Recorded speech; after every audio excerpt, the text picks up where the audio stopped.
Hello again, everyone. Welcome back to the Main Event Podcast. I'm Jez. That's Dan. We're here today discussing the New Japan Cup and everything that has been going down on the road to WWE WrestleMania 40. I'll get it out of the way very quickly. As we mean to go on, this episode of the Main Event Podcast is sponsored by Goat Energy Drinks, both in funky and in horny, depending on your preference forms. Grab a case of their all-natural energy drinks at goatdrinks.co.uk, and if you do, make sure that you use the code JEZ10 down there under Dan, and you'll get 10% off and free shipping for your trouble, just for putting in 5 characters and using your keyboard a little bit. I mean, you might even order on your phone. You don't even have to clack any physical keys. Like, how sweet is that? You can just tap. What a world we live in, where you don't even need to use a proper keyboard to enter characters anymore. How are you, Dan? I'm all right. I'm doing all right. The sun's been out a bit, so I'm happy. How are you doing? Yeah, I'm much the same. I've been waiting for the sun to come out. I'm not somebody who does very well in the cold and the wet. It actually makes me quite miserable. So then when the sun came out yesterday, I was like, all right, I better put my money where my mouth is then, hadn't I? And I went out for a walk after what had been a pretty productive day. Yeah, I did a little circuit where I started on the top of an area called the Lees in Folkestone where I live, and then down a zigzag path to the bottom bit, and then came around, and then climbed up steps to get back at the top. So I'm paying for that today with a bit of DOMs, but it's worth it in the long run because it means I'm less of a fat git. Really, is probably the best way of putting it. Yeah, I mean, I'm still a fat git, but I've only been for one walk. I was going to go for a walk today, but was it sunny today? No, not here anyway. It was sunny here. Oh well, there you go. Stop hogging the sunshine and send it east, will you? Nope. Yeah. Anyway, so it has been a fortnight since we were on last. Yes. We were waiting for some more developments in the New Japan Cup, which has now come to its conclusion.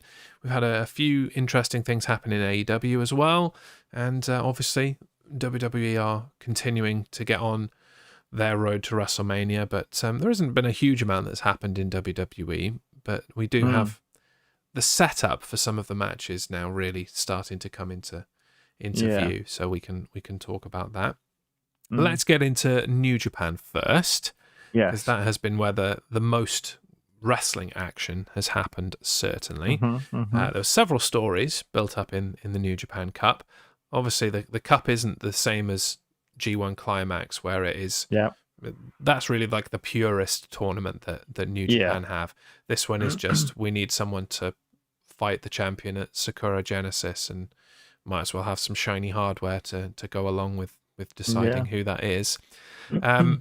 We last spoke after day 2, so from day 3 onwards, here are the things that have been happening.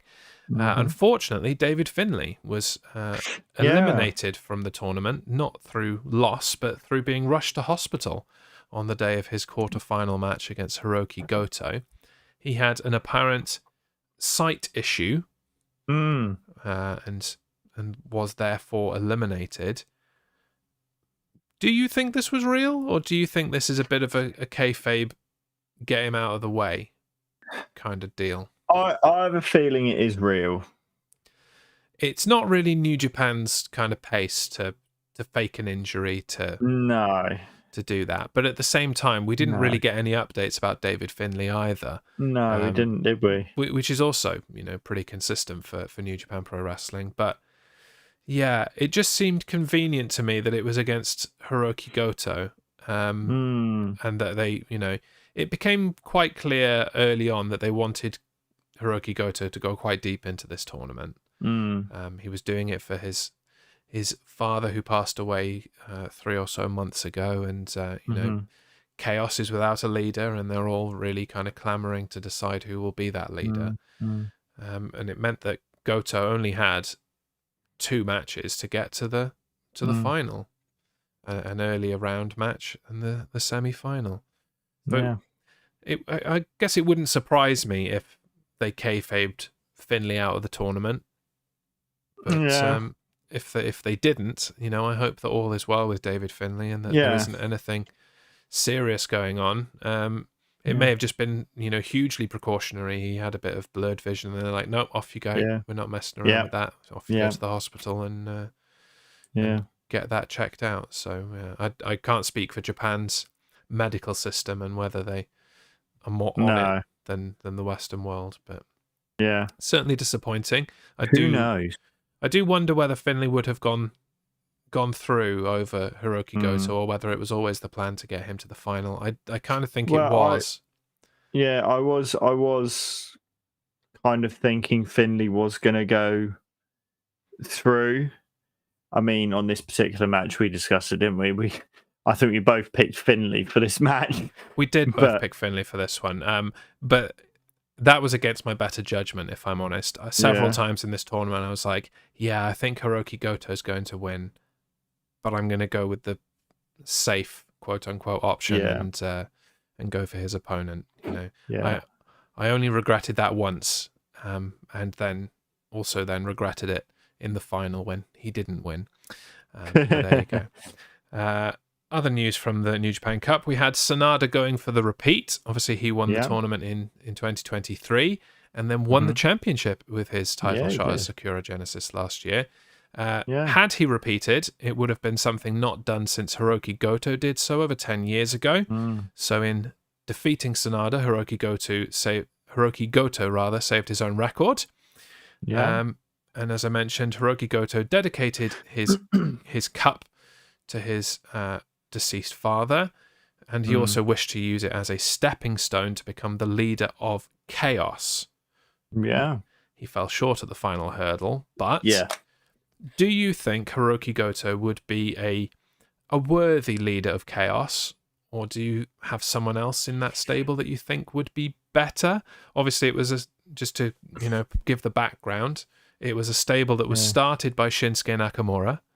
And when Shinsuke Nakamura left for WWE or NXT originally, then Kazuchika Okada took over as the leader. Obviously, he's now gone to AEW, and they have not really put in a person in place. No. Who should it be? I'm not sure about Goto being the leader, because I think he's going to be more into the tag team side of things. So I don't think he's going to be a leader, as it were. I'm not sure who would be the leader, though. Yeah, I agree with you in that they have used him a lot more recently in tag teams. Obviously, a very successful tag team wrestler in Bishamon. They've won several tag team championships, and they've won the Tag Cup, whatever that's called. The name escapes me now. The World Tag League. There we go. They've won the World Tag League several years on the bounce. Are probably the most successful tag team in New Japan Pro Wrestling right now. Yeah. And I did wonder if this was a way of separating Bishamon out a little bit and giving Hiroki Goto that, main event kind of push. And I would have been all for it, frankly. I think he deserves it. He's won the New Japan Cup several times. He's got many singles accolades. Hasn't quite had that period at the top that he would probably need. I'm not sure he can lay claim to the leadership of Chaos without winning something major like the Cup or a major championship. And I'm not really sure who else in that group is qualified. Tomohiro Ishii maybe, but again needs some kind of substantial singles win to do so. I certainly wouldn't give it to Toru Yano because I'd rather not see him in the ring at all, frankly. He does my head in. Yo, no. So Hiroki Goto's the only candidate they currently have. I guess the only other option is bring in someone new as the leader. But as it's a very purely Japanese stable, unlike some of the others, Who would that be? Who are they going to get? Yeah. I suppose a coup would be if somehow they managed to convince Kaito Kiyomiya to come over from Noah. I think he'd slot perfectly into that spot. Yeah. Really. But other than that, can't think of anyone off the top of my head. Mm. We shall see. Maybe the stable will just disband. Maybe it won't be a thing. Maybe they won't have a leader. I know that United Empire are also having a bit of a spat about who's going to be the leader, but not in any serious way, because they all just think it's a happy family where that doesn't need a leader, except for TJP. Anyway, so as a result of the New Japan Cup that Yota Tsuji was victorious in, we now have 2 members of Los Ingobernables de Japón taking on each other at Sakura Genesis. Shingo Takagi was looking to have that spot, but was taken out by the House of Torture and the usual House of Torture shenanigans. Yeah. How are you feeling about Yota Tsuji as the winner of the New Japan Cup? All right, actually. You're right there. Yeah, there's just a cat hair on my mic muff, and it was doing my head in. Your mic muff. I tried to, do it covertly without, attention being brought to it, but, thanks for that. Anyway, yes, Yota Tsuji. Yota Tsuji. I'm all right with it. Do I think he's going to win the world title? Probably not. I don't think he's there yet. I still think he's very much in his... I don't want to say young lion. He's only a year post-Excursion, His first match back after Excursion was at Dominion last June, and okay, so this is the first, of his major accolades, really. Yeah. You could argue, I suppose, winning the hair versus hair match was a major accolade, but he beat someone of the same standing as him in terms of, how far post Young Lion and Excursion they are. Yeah. So, I expect this to be a good match with Naito. Yeah. I think I would have preferred to see Shingo Takagi in that place, really. I think it would have been a much better final, and it's not against, Tsuji's in-ring ability, because he's very good in the ring, and it was a great final match. But I think story-wise and kind of feeling and passion-wise, it would have been nicer to have it be Takagi and Goto in the final, because they are both guys who, are advancing in years in wrestling terms and don't have a terrible amount more time to get to the top before they get pushed into that, old veteran role, which is, tag team matches with young lions just to open the show and all that kind of stuff. Your Togi Makabe role, if you will. I'm okay with Tsuji winning. I think it's good to mix it up and put some young blood in there. Yeah. Would have preferred Takagi. Would have preferred Hiroki Goto. Would have preferred Sanada going back to back and continuing that story. But then, I guess, do we want Sanada to have been beaten 3 times on the trot for the title? It doesn't really do much for him. No. Sanada can go back to the bottom and work his way through to the top. Yeah. I don't know what they're doing with Sanada at the moment. It's quite confusing to me. Yeah, they don't seem to know what to do. No. Maybe he should be going for some other gold, feuding with somebody major. Yeah. Maybe you should have some kind of, hardcore deathmatch style feud with someone. Like, want to have him and John Moxley mix it up for a while, They haven't have him go after the global IWGP Global against Nick Nemeth. Yeah, they could. Because we know Nick Nemeth can go. Absolutely, yeah. He's getting a TNA World Championship shot at the next pay-per-view, which will be nice. Which will be interesting if he won the TNA title. Yeah. That's all the TNA discussion we're doing today, though. Mind you. Yeah. Overall, decent New Japan Cup. Not the best, but decent enough. Certainly some good wrestling in it, and gets us ready for the next few months of New Japan action, really. Yeah. only thing that we had to predict throughout this entire fortnight was New Japan Pro Wrestling. There was quite a lot of it. We only predicted the actual tournament, not the tag team matches and miscellaneous nonsense that went with it. So after last episode, the score was me 45, you 49. That for this wonderful championship belt that I did manage to hoist behind me. It meant being half white, half red, but whatever. It's worth it just to hang the title. So, scores. Obviously, the Goto Finlay match that didn't happen was just a wash. Nobody got any points for that. I feel. Yeah. So let's bear in mind that you had a lead of 4 coming into this. Yeah. Yeah. But I have a feeling I did rubbish. I'll give you your score first, shall I? Okay. How many matches were there? Somewhere in the region of 18. That's not a precise number, but 18 is about where I think we were. Okay. Of that possible 18-ish, you correctly identified the winners of 8. Okay. Yeah. Let me guess, you got like 18 or something. I actually got 27 out of a possible 18. That's how good I am. No. You're that good. Your major error was never going for Hiroki Goto. Yeah. And also betting against Yota Tsuji a lot as well. Yeah, I know. That's where that went wrong for you. Dropping the post-it note. Hi, Dabba. Of this possible 18-ish, that number that I pulled out of the sky, my final score was 12.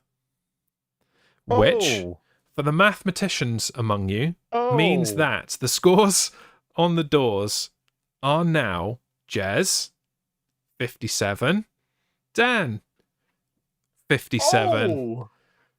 I've clawed it back, and I never thought it was possible. I thought I was just going to be a one-and-done champion, and that was that. But that's better than I thought. I thought you'd taken the lead. But having a tie at the moment, I'm happy with, because there's still wrestling to go. Yeah. Okay. It should have been 58-57, but I did the rookie error of not going with my gut in the Sanada versus Hiroki Goto match, and I was like, head says Sanada, heart says Goto. Should have gone with my gut, but I didn't. So you got away with that one. It could have been worse, is what I will say there. And we have, I think we worked out 4 events left in this quarter. 2 nights of WrestleMania. It's still time for it to go to play either for. way. Absolutely, yeah. 2 nights of WrestleMania, NXT Stand and Deliver, and Ring of Honor, Supercard of Honor. That's the one, isn't it? Something. Yeah. As I said to you pre-stream, I guess I better watch some Ring of Honor for the next couple of weeks and know what the hell's going on, really. Yeah. Because I have not. New Japan. Yes, there is the road to Sakura Genesis, although I don't think there's going to be anything substantial happening on that. Oh yeah, of course. I suppose Sakura Genesis itself counts because it will take place before night 2 of WrestleMania. It's on that Sunday morning in our time. So I guess that one will count. Well, the card if there's anything important. Oh, there is. There's at least 4 championship matches on that already booked. So, well, there you go. So yeah. So that one will be good. So yeah, still all to play for, and I'm just glad to have brought it back to even. I'm very, very happy about that. I have a feeling I'm going to fail this quarter, but anyway. I hope so. I haven't had this for very long, and I haven't had the good weather to go out and take nice photos with it. So at least let me have the spring. You can have it after SummerSlam, maybe. We'll see. Moving on. Our next company that we're going to discuss is AEW. And in a bit of a change to our normal kind of just talking about what's happening on television, I want to first talk about something that Bryan Danielson said in an interview recently. Bri. And do you know, it was something that I was thinking about watching AEW and watching Bryan Danielson have all of these excellent matches with people. Zack Sabre Jr., and he's coming up to face Will Ospreay. He just had a great match with Katsuyori Shibata on Collision. He's going all out to face as many people as he can and have 5-star matches with all of them, and so far is succeeding. So I wondered, is this man going to become AEW World Champion before he retires? He's planning on retiring this summer, so the clock is very much ticking. There's literal months left until he retires. Are AEW going to put their major championship on Bryan Danielson? I thought they would be stupid not to. However, Bryan Danielson himself, who has a bit of stroke in AEW, is part of the the booking team, has said, no, I will not be AEW World Champion. And there was more to it than that, and I'll read it for you, and then we will discuss it. And I quote, "When I came to AEW, CM Punk had just debuted several weeks before, and he had talked about wanting to help the younger talent, all that kind of stuff. And I watched his interview, and I was like, that's what I was going to say. So then when they asked me about it, what are your goals here in AEW? I was like, I'm going to come in here and kick everybody's heads in. I don't care about pushing the young guys to the top, all that kind of stuff. I'm just going to stomp them in the face and show them that I'm the best. But actually, that's not the reality. As someone who's 42 years old and has 2 kids, one of the things I loved about AEW was just the idea of it. It's just that it makes the pro wrestling industry healthier. And so, when I look at that, how do I make the industry that I've loved since I was a child, how do I make it healthier? And the idea is to pass that stardom I've been given, to try and pass that on to the younger wrestlers." He double talked quite a lot in this interview. He continued, "I've had some people ask me or say things like, 'Oh, Brian, you should be champion,' or 'you should have been champion,' or 'you should be this,' or 'you should have been that.' And the reality to me is, no. The champions we've had have been great. Hangman was a great champion. Debatable. MJF was a great champion. True. And it elevated these younger people to where they are now, where these people are stars.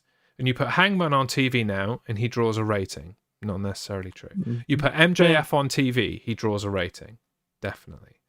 It would be easy to take the stars of the past and make them your champion, and make them your top guy. That's the easy way. It's much harder to take someone like MJF, who hadn't been on national television, and turn him into a star that draws ratings. That was my bigger goal, to transfer stardom from one generation to the other." Now, I fundamentally agree with what he's saying. Yes. I think he's got a point, Very often in companies, TNA being one of them, we would see people come in from other companies and immediately have a title thrust upon them, and the younger guys would just Mustafa Ali would just wait. I mean, it hadn't happened in a while, but it has happened with Mustafa Ali, and it's probably going to happen with Nick Nemeth as well. I expect he will win the world championship from Moose, and then there will be an all WWE of 2022 championship committee in TNA. Yep. Here's the thing. I still, despite all of that, think that Bryan Danielson should be AEW World Champion. Yeah. Do you know why? Why? For the championship.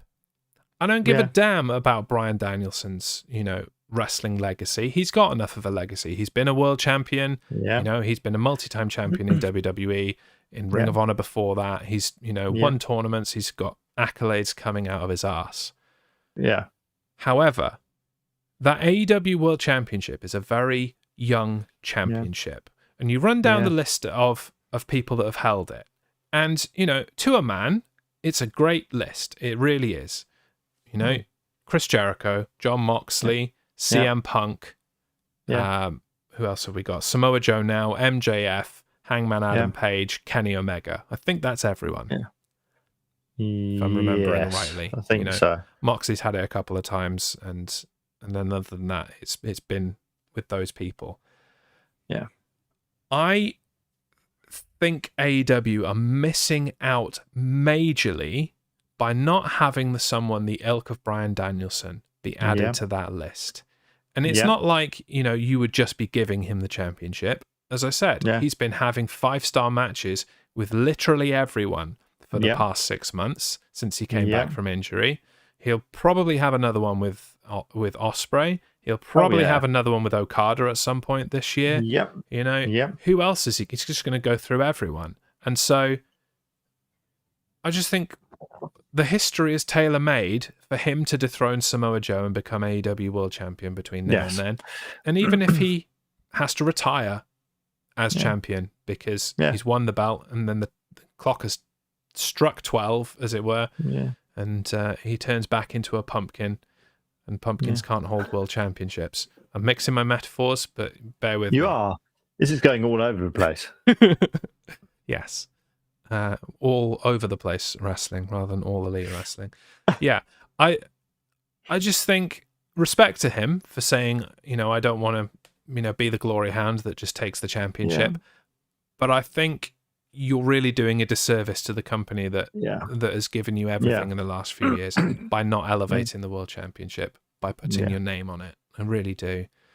I think we're being robbed of a wonderful world championship feud between him and Samoa Joe. And maybe Tony Khan will say, whatever, mate, you're having the belt whether you like it or not. Or maybe Danielson's kayfabing us and it's just trying to prevent predictability in terms of, he won't win the title. He said he's never going to become champion. So I hope it's one of those things. I really, really want to see that belt on Bryan Danielson between now and August, September when he retires. Yeah. Let's be honest, he's extending it to Wrestle Dream. He's probably going to retire at Wrestle Dream. That seems like the place to do it. So a little bit longer to give him the belt. Do you have any thoughts about Bryan Danielson and his desires? You've summed it up beautifully. Thanks. Just wanted a little drink, that's all. I thought you might have some thought. No, you've literally taken everything out of my mouth. Cool. All right, then. Then let's move on. Yeah. Key events from the last couple of weeks. Probably the biggest one, Mercedes Moné is All Elite. She's now known as the CEO. She's got new music. It's based on a classical bit because I think she's looked around and gone, who are the best wrestlers in the world? We've got Ric Flair, Bryan Danielson, Gunther. Oh, look, they've all used classical music as their themes. I think I'll do that. Probably elevate me immediately. She's come in. She started a feud with Julia Hart and Sky Blue, while also continuing the past story with Willow Nightingale, since she's the person that beat Moné for the New Japan Strong Women's title in a match in which Mercedes Moné was injured. Are you happy, excited, glad, disappointed, any other range of emotions to see Mercedes Moné in All Elite Wrestling? Don't care. Indifference, yeah. I think that has been mostly the prevailing feeling that people have had is indifference. Yeah. It was disappointing to see the ratings for AEW Big Business Dynamite. And I know that ratings aren't as important as they used to be, but you still have to compare them to the competition. So in general, yes, they don't matter. All that matters is that people are watching wrestling and that they're buying tickets. And tickets are selling super well in AEW right now, despite the fact that, they block off most of the arena for their hard cam section. I think they need to revisit that and start selling some of those seats. But anyway, that's another story. I don't think she's the draw that people think she is. Mostly she thinks she is. She definitely thinks that she is, the best thing since sliced bread. And sorry, I don't buy it. I really don't. No, she's not. No, just no. And I don't think I've got much more to say about it than that, really. I hope that she brings something good to AEW and that we get some decent matches out of her. Probably but not. I don't hold out. Just remember, who's the person who permanently injured pretty much, Paige, aka Saraya.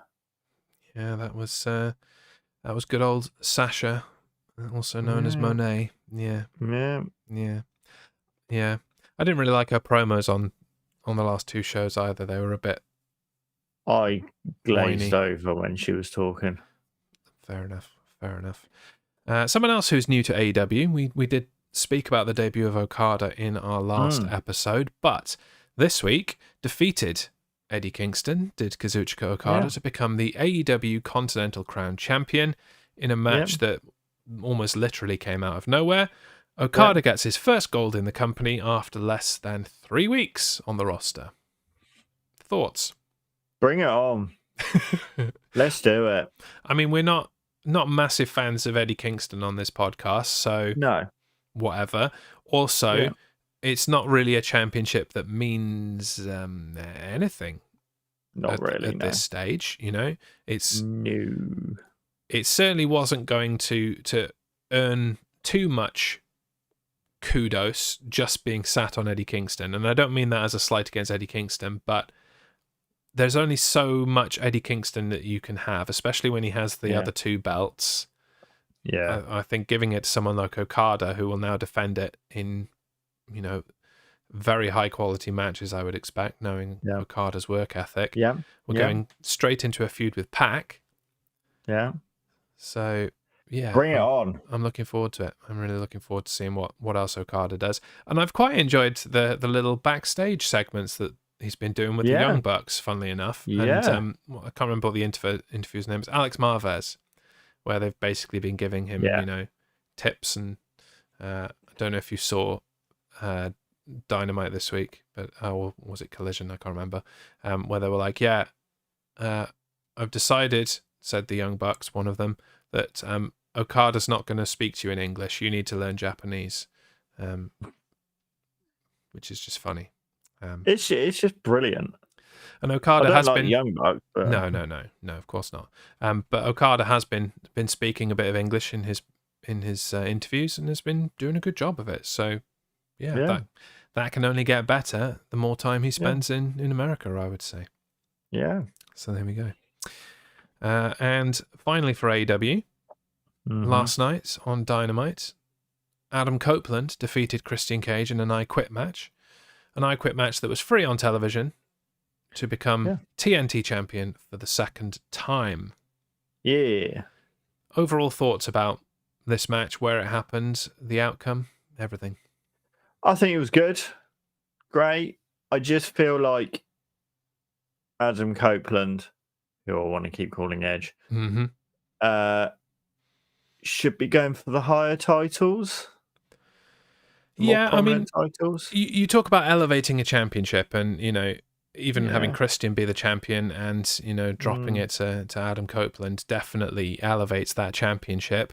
What happens with it now? I hope he defends it against high level people. Yeah. And then eventually drops it to somebody on the rise. Defend it against main event stars, lose it against somebody young, like a Daniel Garcia seems to be a good option. But he does need to fight some credible people for that championship and defeat them over the next weeks, months before eventually dropping it to someone young, I think. I've got a few irks about the I Quit match last night. Bryce Remsburg spent more time on the microphone than anybody else in that match. Yeah. He was like, Adam Copeland, you want to quit? Copeland. I'm like, shut up, man. Like, you're ruining this match. Just shut up. Yeah. Doing my head in. Like, ask this question, sure. Ask if he wants to give up. Don't put the mic in your face. Like, so many AEW referees. The match is not about you. Yeah. The match is about the wrestlers in the ring. You're there to count the pinfalls and to make sure nobody cheats. And if somebody gets hurt, to throw up an X in the sky. Stop making it about you. You're a referee. Stop chasing lost glory all of you, the AEW officials, are the worst, the absolute worst, bar no other company. Terrible. And it's been a while. It's been a while since we've had a rant from you. Is it? I feel like I do it all the time, but maybe I'll just sit in my living room stewing while I'm watching wrestling and then forget to do it here while we're live. My other irk, and it's probably a first world irk, if you will. I didn't like how the match carried over from Dynamite to Rampage. Okay, they had the 2 shows back to back, but it was weird, especially because we were given no warning whatsoever it was happening. And all of a sudden, Christian's just been hitting the nutsack with the what's it called? Spike. Yeah, formerly known as Janice, was it? Or was that? I don't know. I thought that was what Abyss called it, but maybe not. I don't know. I can't remember. Somebody will tell us in the comments, I'm sure, what Abyss called his barbed wire weapon.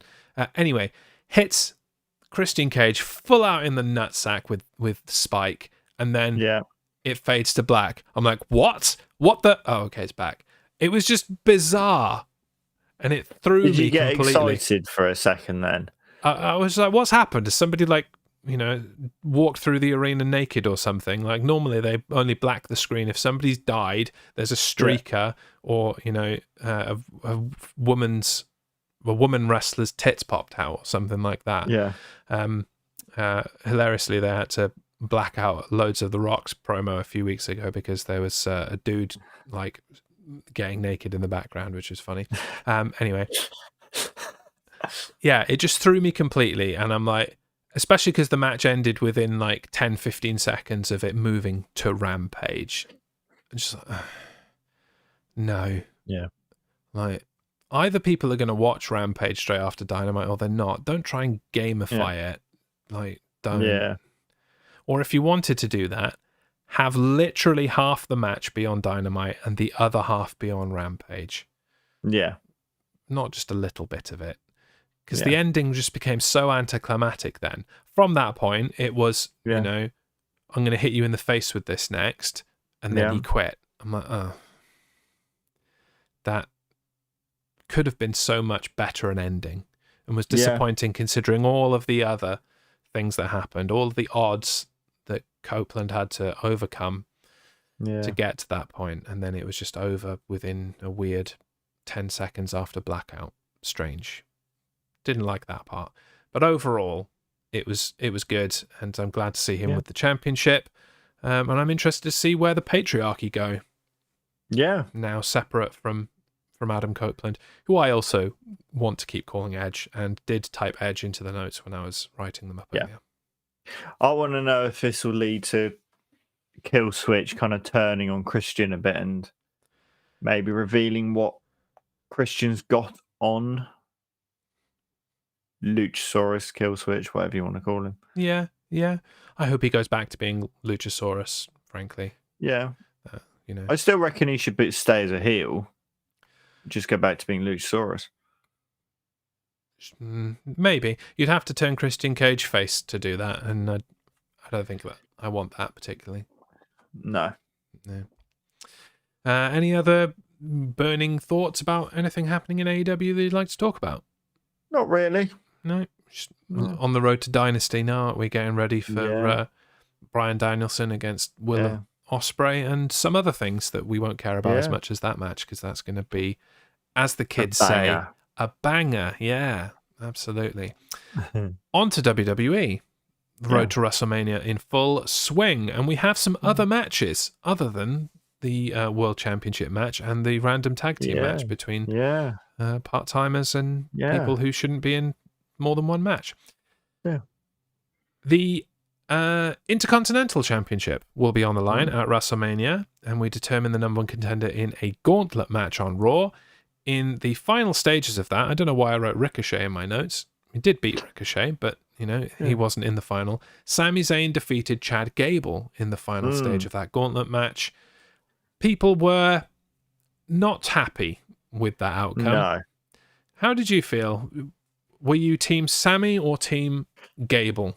Well, I thought Gable had already earned an opportunity at the Intercontinental Championship, whether that was at WrestleMania or not, unless I missed that. I don't think it was directly said that he'd earned a shot for the IC title, but he'd certainly been working his way back towards Gunther for the last, couple of weeks, month or so. Yeah. And that's why I think a lot of people were really irked that they'd been building this up, and then all of a sudden the rug was pulled out, and it's like, oh no, Sami Zayn, lol, it's not the person we've been building at all. Yeah. I'm not mad at it, personally. I'm not mad at it, but I'm not, I don't know, I'm just indecisive about it, really. The difficulty is that it doesn't really matter who it is, because Gunther's going to retain, and that reign is going to continue. So is that your prediction? It is right now, as of this moment. That could change, in the next couple of weeks. But I don't know. Yeah, I don't see Sami Zayn doing it. I didn't see Chad Gable doing it. Not at this stage. I just don't think they're done with him as the Intercontinental Champion. I really don't. No. I think they want it to go on a lot longer. And who's going to be the one to do it? It's got to be somebody major. I just don't know who it is. I just don't think it's either of these guys. I really don't. Yeah. Probably would have preferred to see another Chad Gable Gunther match, because the first one was incredible. Yeah. But at the same time, if we get half the vibes of Sami Zayn versus Roman Reigns at Elimination Chamber last year in this match, then it's gonna be I keep saying it and I hate the word, a banger. A banger. It's gonna be pretty decent. So a banger after banger after I'm willing banger. to see where it goes. Is really what I'm saying here. Another match that should be a certified banger is the 6-team ladder match that has been announced for the undisputed WWE Tag Team Championships. Qualifying matches have been taking place over all 3 of WWE's brands, and there are some teams in there now. Yeah, including we got the Judgment Day, obviously. Yeah. DIY. Awesome Truth. Yeah. New Day. And I haven't watched 2 more left. Yeah, I haven't watched NXT yet. I assume they did a some kind of qualifying-y thing last night or Tuesday night. I don't think they did. I thought I saw something in spoilers, but I haven't watched NXT I think that yet, was more towards the NXT tag team. I see. Okay. Championships. Yeah. Are there even going to be an NXT team? Maybe I made that up. But there is certainly one extra spot, if you will, from the 2 teams from Raw, 2 teams from SmackDown. Definitely. And then there's 1 spot left over. Hold on, I need to Google this. So either that's going to be a surprise, or WrestleMania 40. Or Raw gets 3 teams because it's a longer show, bigger roster. I don't know. But yeah. It's still saying 2 teams to be announced. They haven't made it easy to follow, I will say. No. I think they wanted to try and outdo the AEW Tag Team Championship tournament. And they didn't really need to try very hard with that, because that has been random as well. What's this wild card to enter the tournament, but only some of them have to do that, the rest are already in it? Doesn't make sense. You probably should have just named all the teams, had some tag team matches, called it a day, but jobs are good. Just my opinion. Should be good. People are obviously clamoring for the Hardys to make a return to it. To those people, I say they're very old. Leave them alone. They are old. And also, Jeff Hardy's still under contract to AEW, and Tony Khan would be a fool to let him out and go and be allowed to compete at WrestleMania. That would not be big business. That would be bad business. Dumb business. So I don't see that happening. On the women's side, we've had Dakota Kai also turn on Bayley. to join the rest of her Damage Control contingent. Yep. Naomi has come to help Bayley out. Bianca Belair has told Naomi she's a chump for helping out Bayley. Mm-hmm. And yeah, that's where we are really in this strange story that doesn't seem to be very much about Bayley and Io Sky. Yeah. And it seems also that Bayley and Io Sky have been robbed of being the main event by virtue of this tag team match between the Rock and Reigns and Rollins and Rhodes being the night one main event and the 2 championship. That's a lot of ours. It is, isn't it? Rhodes, Reigns, Rock Rollins. No? Yeah. Rhodes, Reigns, Rock, Rollins. Yeah. Yeah. Try saying that when you're drunk. Yeah. No, thank you. I struggle enough with the talking as it is. Yeah. The winner of the Women's Royal Rumble also gets a main event shot at WrestleMania. So what happened there? Oh, that's right. The Rock is bigger than all women, apparently. The Rock is on the board of directors. Yeah. TK no is what I say to that. Yeah. Yeah. Any thoughts about what's happening with the WWE Women's Championship build? I'm kind of liking it because they're finally doing something with Io Sky. Are they what? She's stood there watching. Well, she's finally doing something other than being backstage. She's actually there. Yeah, again, I'm not seeing it. I don't know what you've been watching, but she's just been... Okay, she's been stood around ringside, but has she had a match recently? Yeah, against Bayley. Io Sky? Or do you mean Dakota Kai? Oh, Dakota Kai. Yeah. Oh, yeah, no, it's good to see Dakota Kai back. I'll give you that. Yes. Yeah. I thought you meant Io Sky, who has just been hanging around watching. Yeah, no, I meant everything. Dakota Kai. Yeah. You may have said Dakota Kai. I don't know. I don't know either. We'll see. But I now understand your point, and I agree. Yeah. Okay. Yeah. Let's move on. This is too confusing. Yes. Let's make it even more confusing by talking about 2 guys who look very similar. Yeah. Jey Uso and Jimmy Uso are now official for WrestleMania. This continues the tradition of brother versus brother matches every 15 years at WrestleMania. It's pretty impressive that they've managed to pull out that number, to be honest. I don't think it's deliberate. I think it's a coincidence, but, maybe they looked at this last year and was like, let's save it for WrestleMania because then it's 3 lots of 15 years. Previously, we had Bret Hart versus Owen Hart. I haven't been drinking, honestly. Hardy. There's no alcohol in this funky goat. Are you sure? It's deliciously tasty, but it is not alcoholic. I just can't use my mouth.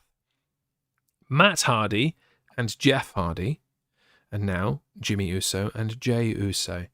That's not including, Undertaker versus Kane, because they're not really brothers, and we don't like to talk about Kane because he's a right-wing megalomaniac. Yeah. Are you excited to finally see Jey Uso versus Jimmy Uso, and what do you think of the build that they've had in the last couple of weeks? I'm liking the build. The build is going good. Am I excited for the match? Meh. Not so much. Just kind of, I'm sure it'll be good. But, okay. I feel like we should have had it last year when they split up. I don't feel like it needs to be a WrestleMania match other than to continue this 15-year tradition. And that's really the only reason it's there. I would have much rathered seeing Jey Uso be the person that dethrones Gunther for the Intercontinental title. Yeah. And I feel like he's one of the very short list of people that it would make sense to do it. Yeah. So maybe that's what happens down the line. It's not happening at WrestleMania. But I've been impressed with, Jey Uso for the last year since he broke away from the bloodline and all of that kind of thing. The control he has over the crowd and how everyone are really into it. But I was also impressed with Jimmy Uso, certainly this week on Raw with his promo. Yeah. I'm like, okay, he's stepping up, to this feud, and I'm here for it. I'm really here for it. Yeah. And then to the meat and bones of WrestleMania and the thing that is being talked about the most. Let's talk about this in 2 halves. First, let's talk about The Rock. Yeah. Last week on SmackDown, The Rock reinstated his Hollywood rock entrance music, which people have been calling for, especially me. Love that song. It's great.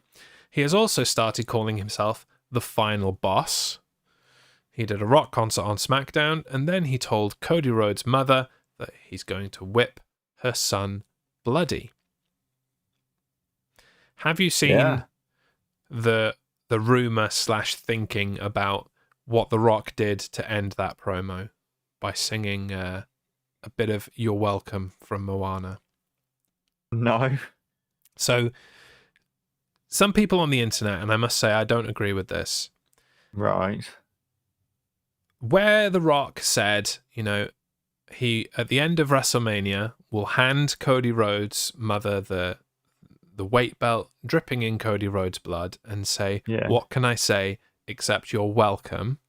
That he was meaning that literally, because he will be the reason that Cody Rhodes finishes the story and wins the championship.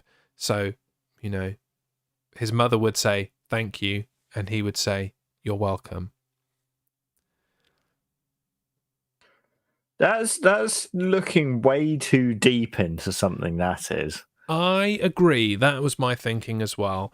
And I can kind of somewhat a little bit see what they're saying, but I don't think it's a good idea at all for The Rock to be the reason that Cody Rhodes would win if he wins.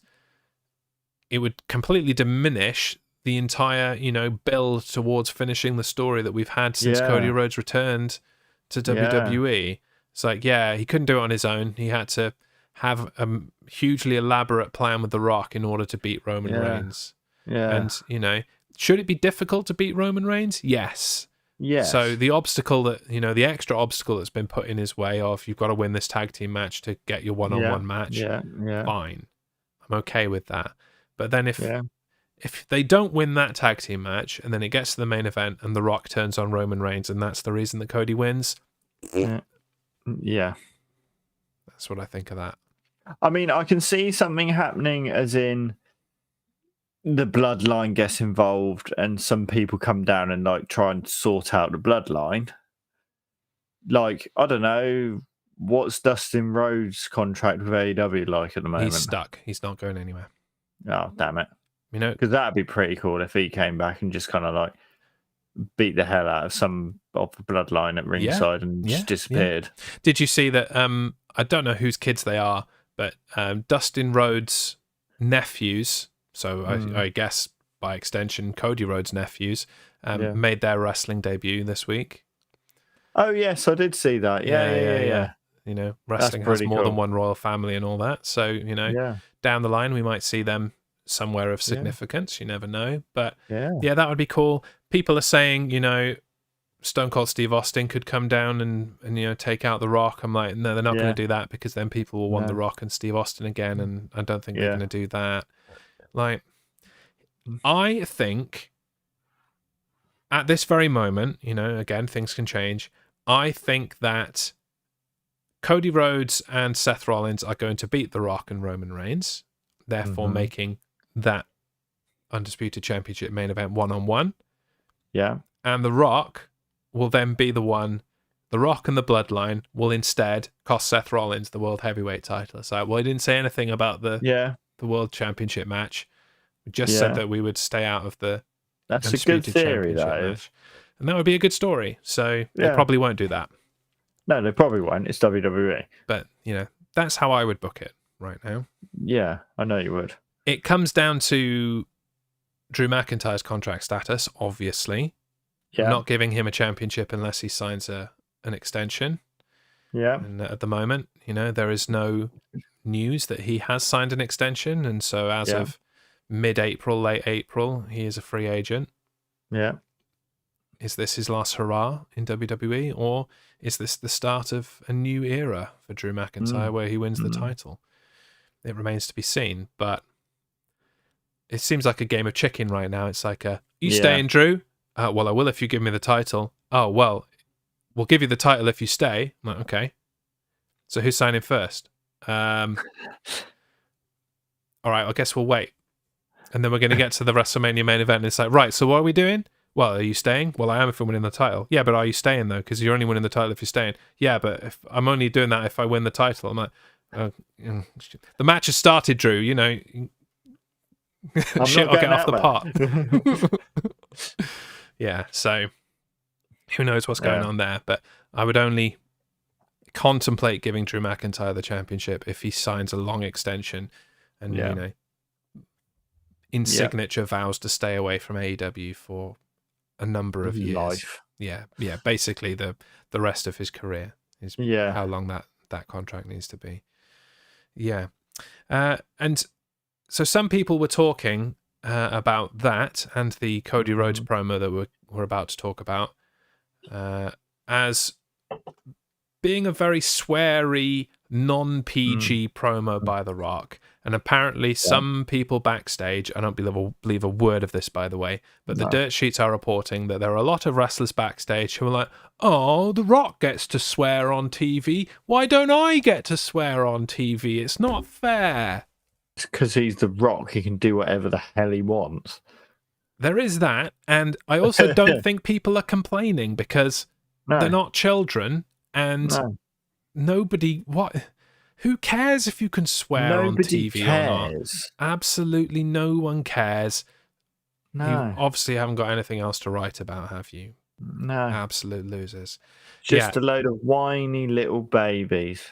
So, to counteract the wonderful Rock concert and the promo that The Rock pulled on SmackDown, Cody Rhodes went to the ring and the mic drop of his promo was that The Rock has little dick syndrome. And I'm like, right, yeah, we're not doing PG right now, are we? No, we're going balls to the wall. This is pretty cracking. You know, I'm digging it a lot. Let's extend this to everyone, not just the people who are in the main event of WrestleMania. And let's take this ball and run with it and get a little bit more risque, I think. Yeah. I'm also a little bit like, I'm not sure some of the things The Rock is saying are okay in 2024.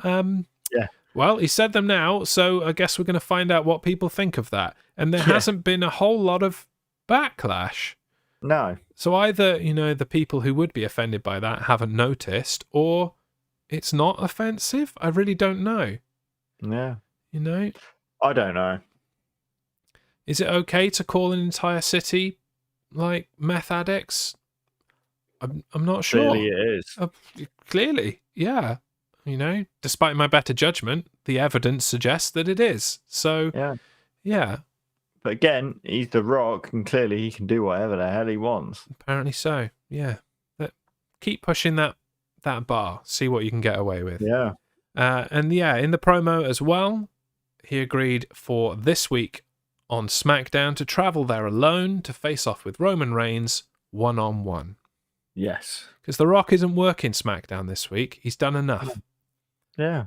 Yeah. The Rock has been on TV in 2024 more times than Roman Reigns has.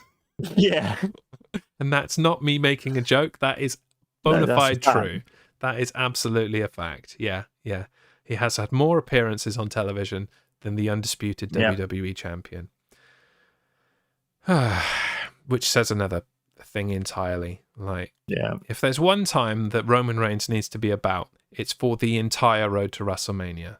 Yeah. I know he's got Paul Heyman being Paul Heyman, and Paul Heyman's great, but Roman, mate, I don't care what your contract says. Bloody show up, will you? Yeah. Fed up show up, man. Fed up of this nonsense. Take an extended break in, April, May, June, July. Be on every show on the road to WrestleMania. Yeah.